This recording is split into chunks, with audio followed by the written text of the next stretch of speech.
Hi everybody, welcome to Northwood Farms vlog, entry number 63. Then I'm Emma. I'm Zoe.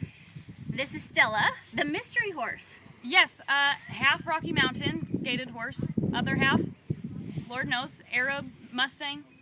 But she is gated. Yes, she is gated, and that has been interesting learning with Buck about that, because that's not the most common thing you see in this horsemanship. But I've shaped it up, and he's taught me a lot about how to go about getting a trot with a gated horse, and that you don't want to pace. And what did he have you do to help you get a trot? Well, I learned that they really need to engage their hindquarters.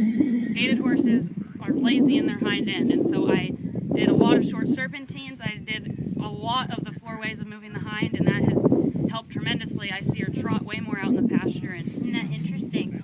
How what you teach them, you see it out in the pasture. Yeah. It's not just forcing it. Yeah. Yeah. It's helped her how she's moving. And yeah, that's been cool to see. And you messed around with the hackamore a little bit. yes, that was interesting, especially since we got to see Reuben get put in the hackamore. So Zoe's originally from Washington, and she was there the day that I was there, and we got to see Gidget go in the hackamore, and so that was really fun.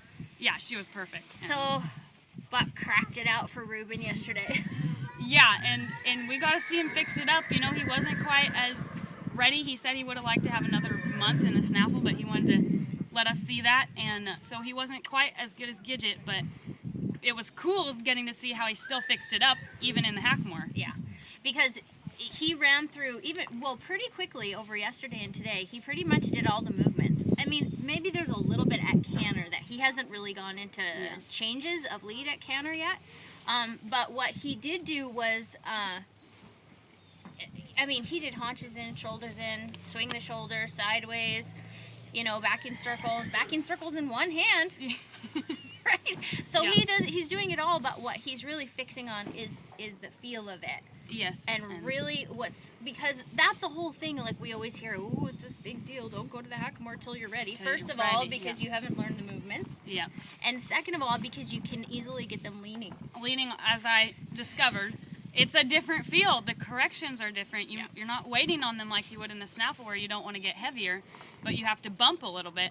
And so now when I decide to go back to the hackamore when she's more ready, and I feel like I'll have a better idea of what feel to give through those reins. Yeah, and this is why I come all over the country, because you have to see it.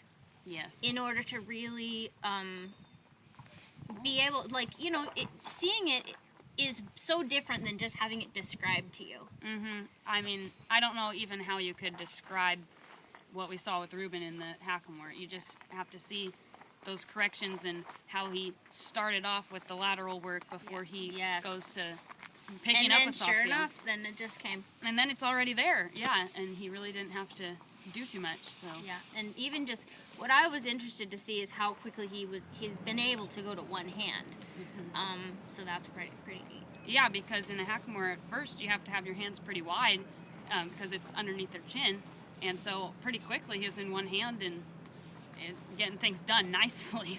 I know. And yet, you just see those little corrections, because of course we're watching. Mm-hmm. We're like, what are you doing exactly? We know that your horse can move around. Yeah, exactly. So anyway, that's the story from Stillwater, Oklahoma. First clinic of the season.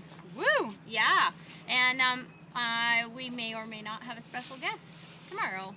For a special edition of the vlog. So, I hope everybody has a good week. We'll talk to you later. Bye.